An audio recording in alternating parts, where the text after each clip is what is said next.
Hello and welcome to NCBA's Cattlemen to Cattlemen. I'm Kevin Ochsner.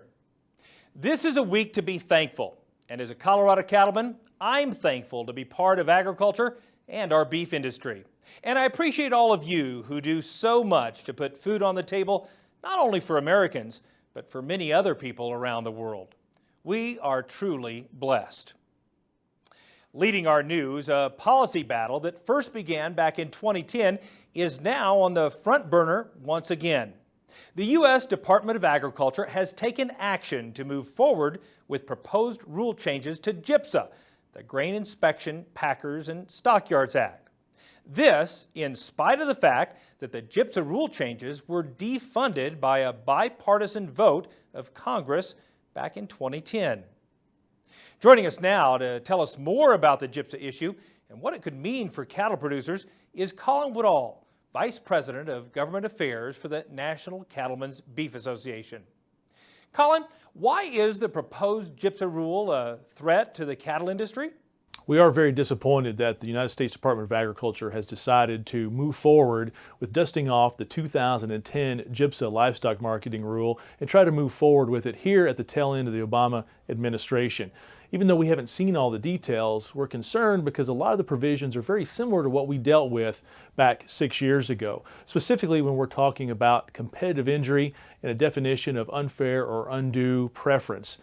What that means is basically the United States Department of Agriculture is going to define what is fair in cattle marketing.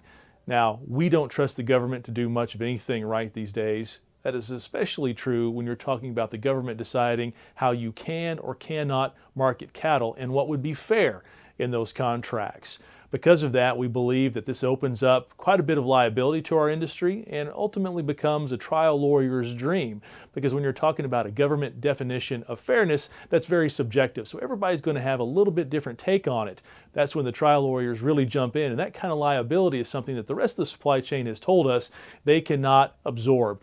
So what would these GIPSA changes mean for an individual cattle producer? Let's take a great example of a producer that spends the time and money to invest in genetics and to management programs to try to qualify for an alternative marketing arrangement.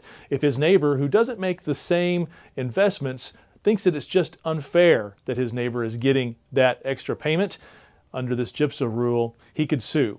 And unfortunately, that kind of liability means that we'll probably lose a lot of all our alternative marketing arrangements and the value-added programs that our industry has worked so hard now to put in place to try to respond to the needs of our consumers.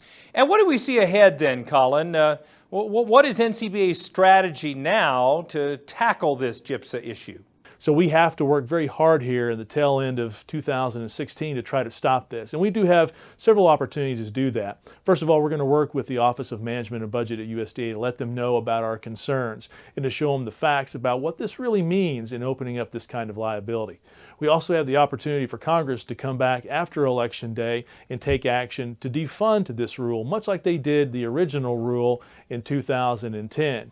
And then there's still the opportunity to just hope that we run out the clock on the administration. As we all know, the Obama administration is nearing its end and everything has an expiration date. And if OMB does not act very quickly, that this could die on the vine. All three of those are options that we're looking at, that we're working on and trying to make sure that we protect ourselves. Because the bottom line is, this rule would be big government coming in and telling producers how they can or cannot market their cattle, and that's just unacceptable to the National Cattlemen's Beef Association. Thank you, Colin, for your insights on this important topic.